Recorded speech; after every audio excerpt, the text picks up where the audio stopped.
ก่อนเกี่ยวหมดเลยก็ดิ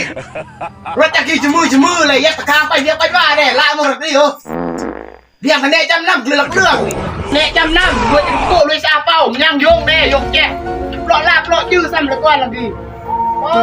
ตัวคุกย้อนก้อนเลยกระอุตส่าห์ตัวจะสู้เรา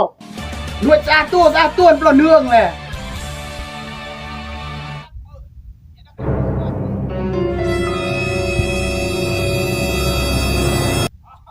มวยสิเรื่องละไปเรียกไปว่าจอยยงแน่ยงเลี้ยงกระดักเลี้ยงเสื่องสู้หลุดสู้โบแน่นสู้เสือเต็กที่เด่นนี่ย้อนโมย้อนเนี้ยอันนี้เต็กที่ลุยเลี้ยงกระดักประตูปิโตเป็นรอยสู้อย่าชับยงอ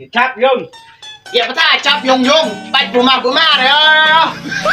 สามบัวบัวจะเตี้ยแต่แม่งนี่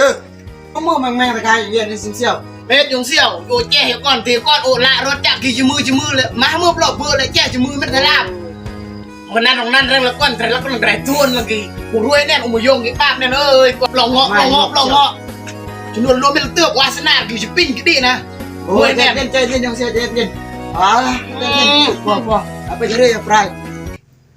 เพื่อมาห้วยมาปตาดีก้อนเรื่องเลยยงก็ยอดกี่ปวดยอดกี่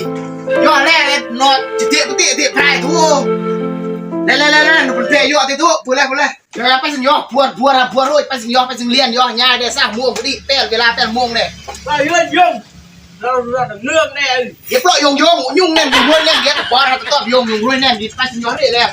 ยอดไปพูดมาพูดส่งยอดเยอะว่ะ